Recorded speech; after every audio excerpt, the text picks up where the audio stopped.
Good morning. It is Monday morning, December 2nd.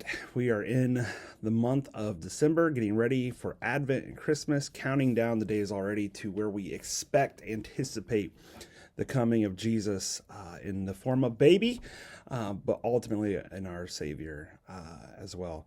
And we kicked off our Advent series this past week, and the idea is fear less, how God is with us through all of our seasons. And you might question the topic or the subject matter of talking about fear as we are in the middle of probably the most happy, exciting time of the year for a lot of different people.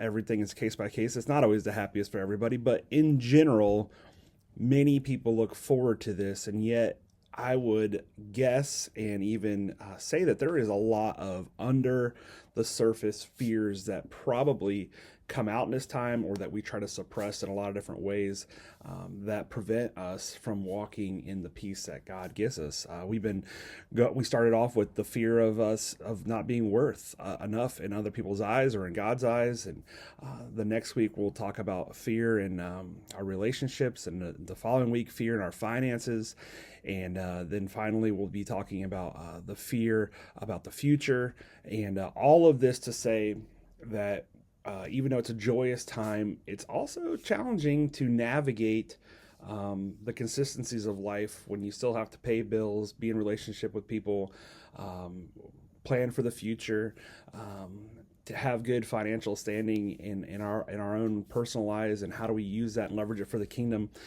because all of that kind of gets poked and prodded at as we're asked to spend more money, as we're asked to do more things, as we're asked to compare our lives to our neighbors down the street or the perfect family you see on social media during this time when everybody's got the perfect Christmas and you could be sitting there feeling like you're worthless. And that is a tool of the enemy, and that is what we're tackling as Jesus brought light into the darkness. When his birth came, he brought a new season, a new age for us to walk in as followers of God. And he made a way, just as he came in the form of a baby, in man form, and lived his life just as we lived our life, and then ultimately gave his life up for us.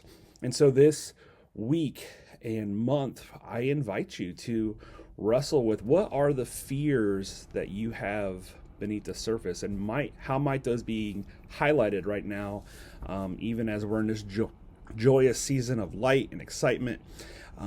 Maybe what's happening beneath our surface is actually something to pay attention to, and invite Jesus in to bring those words: do not fear, do not be afraid, for I am with you. He is Emmanuel, God with us, and that is so clear as we see Jesus coming in the form of a baby. He is God with us. He is not separate.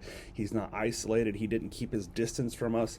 He joined in the very life that we have to live as well, and experiencing all the highs and lows. And yet is his presence, his grace, his salvation is what brings us through our highs and lows. It's not having the perfect Christmas, or having all of the best relationships, or having all of our financial status in order. It's not any of that. It's Jesus himself. And so I'm inviting myself to reorient our expectation and anticipation of what it means for Jesus to come, and what can he do to bring peace and calm our fears in this season, as really our eyes should be fixed on him, not all the busyness and things swirling around us. So do not fear, do not be afraid. The invitation is to become fearless with Jesus as we expect him to come this December. Have a great week.